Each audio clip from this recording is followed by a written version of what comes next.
So I have talked a lot in the last couple months about polls. I have talked about the fact that Donald Trump is significantly underwater with his approval rating. He is officially underwater on literally every single issue, including immigration.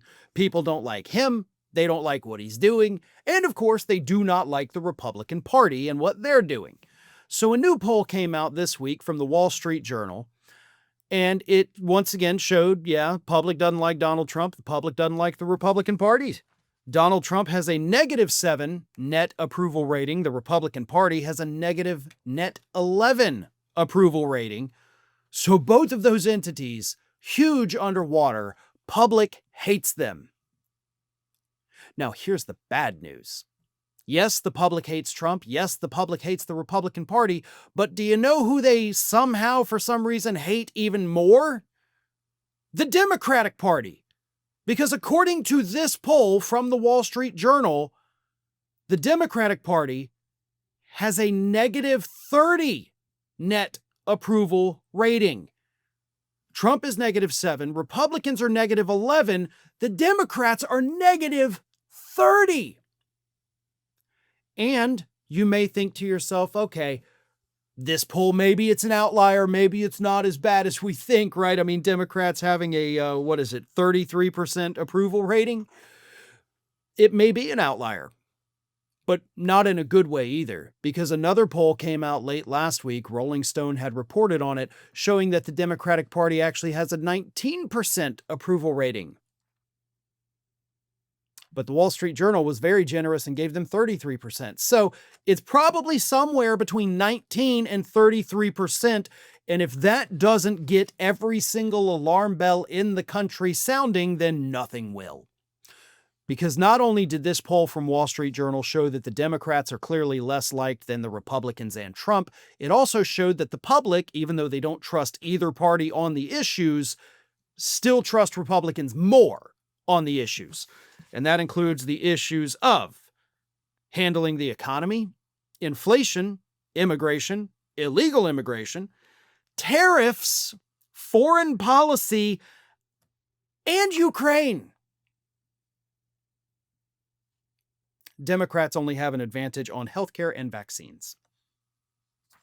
Everything else, the public's like, nope, we know the Republicans suck at it, but we still trust them more than we trust the Democrats. And sure, maybe this is an outlier. Maybe this poll is just so skewed to hell and back that I shouldn't even be giving it time. Or maybe this is definitely what's happening in this country, because for the most part, we do have Democratic elected officials whose only accomplishment this year is not dropping dead. And honestly, they don't even have a good track record on that this year. The one thing you gotta at least do, don't die, and they can't even do that, folks. I'm sorry to make light of that situation and the losses that we have suffered, but holy hell, y'all can't even keep breathing, let alone fight and go reconnect with the public. Now, some have. Don't get me wrong. There are a handful of fighters within the Democratic Party that are doing everything they need to do. AOC, Bernie Sanders obviously led the charge with their, sweep of these tours they did in the spring, talking about issues.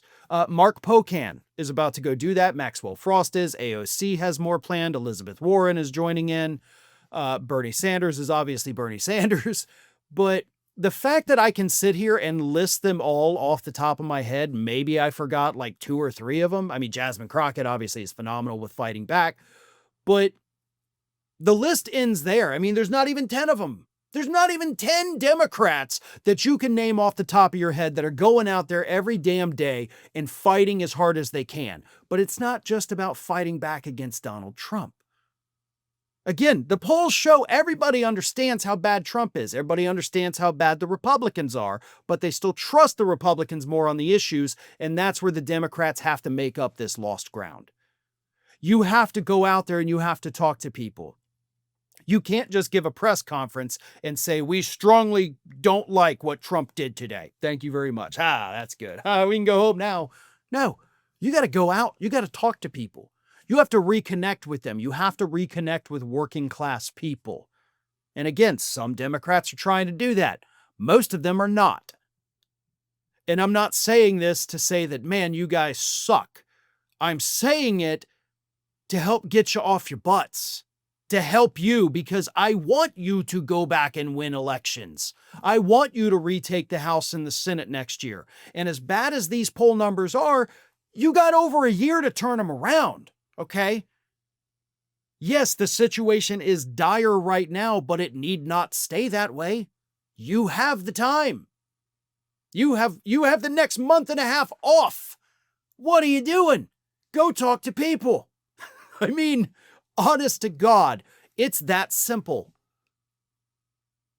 But most of y'all are just not doing it. Now, here's the other part of this. Another poll came out that also shows that by a wide margin, Democratic voters are far more excited about voting next year than Republican voters are. And even with these awful poll numbers, there's still other polls showing Democrats are favored to at least win back the House. So there's a lot of weird contradictory things happening here, but not if you break it down like this. Here's the thing.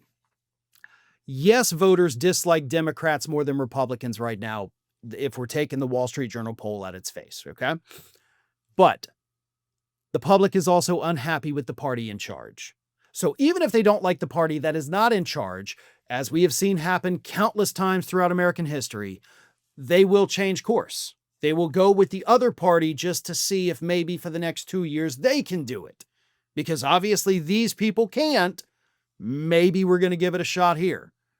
That's why the president's party in any new administration typically loses control of the House in the first midterm following their election.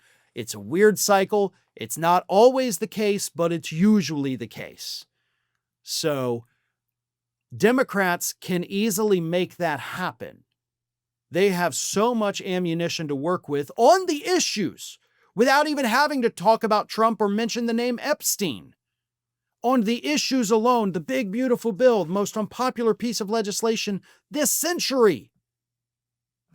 Start with that and then see where the conversation goes, Democrats. The ball's in your court.